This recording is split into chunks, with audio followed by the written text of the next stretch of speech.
Eu sei que o tempo é bem pequeno, 4 minutos, mas tem uma lei aqui no município, né, uma lei ordinária, 14.515, que vai falar sobre o plano de mobilidade. É lei hoje na cidade de João Pessoa, uma lei extremamente moderna, né, porque é uma lei de 2022, é do ano passado, então, top, né? Claro que tem muitas coisas nela que ainda não são aplicadas e talvez demore um pouco para isso acontecer. O importante é tentar aplicar essa lei que foi construída. Mas quando a gente fala do tema de mobilidade, né, que está expedito, o cara que eu julgo é Marcos Souto também, né, assim, a cabeça da CEMOB está aqui, e são pessoas extremamente competentes e, mais do que isso, são preocupadas em fazer com que o trânsito flua na nossa cidade. As questões de trânsito, de mobilidade, eu acho que eu sei que não é fácil, Expedito, é um tema extremamente complexo, difícil, né, porque o que a gente vê é somente o estímulo ao uso do veículo, do veículo automotor. Então, quando a gente vê que as autoridades, de um modo geral, estimulam somente esse tipo de veículo, então a gente não vai ter nunca uma mobilidade satisfatória, não é? E esse plano, eu tive o cuidado de ler dessa lei, e ele contempla muito duas questões muito fortes nele. A acessibilidade aos pedestres, no que se refere às calçadas, e também aos veículos não motorizados, que inclui aí a bicicleta, não é? Então ele fala muito sobre isso e também qualificar o transporte público. Então são 3 setores, né, ou 3 temas, ou 3 segmentos, que se de fato eles forem bem estruturados, nós teremos sim uma melhora significativa na mobilidade urbana. Né? Mas aí a gente volta, e de repente eu estou voltando a falar um tema, eu acho que é importante para a nossa cidade.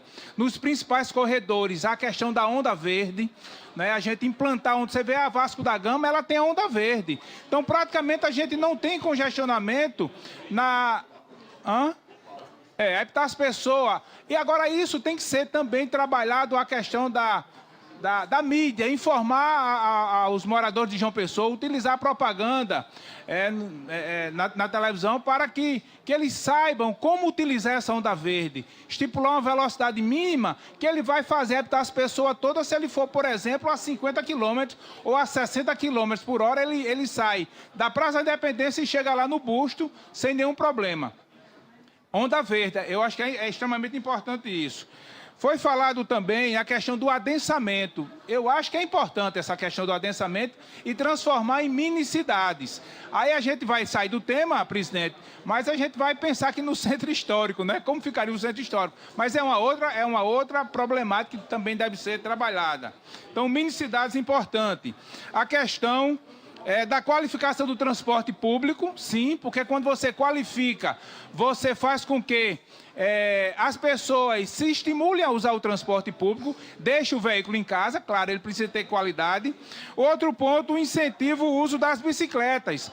E a lei de mobilidade do município de João Pessoa, ele fala muito sobre isso. O incentivo ao uso das bicicletas. A cidade, como foi falado aqui no início, as calçadas elas são estreitas, as vias são estreitas, dificulta. Mas o artigo 59 do Código de Trânsito, ele vai falar que, em sendo autorizado, as bicicletas podem compartilhar o espaço com os pedestres, porque é melhor a bicicleta compartilhar com o pedestre do que compartilhar com o veículo. Analisar, né, quando eu falo no artigo 59 do CTB, eu também já pego a definição do que é ciclorotas, pelo o plano de mobilidade urbana. Ciclorotas é espaço em que a circulação de bicicleta é compartilhada com pedestres.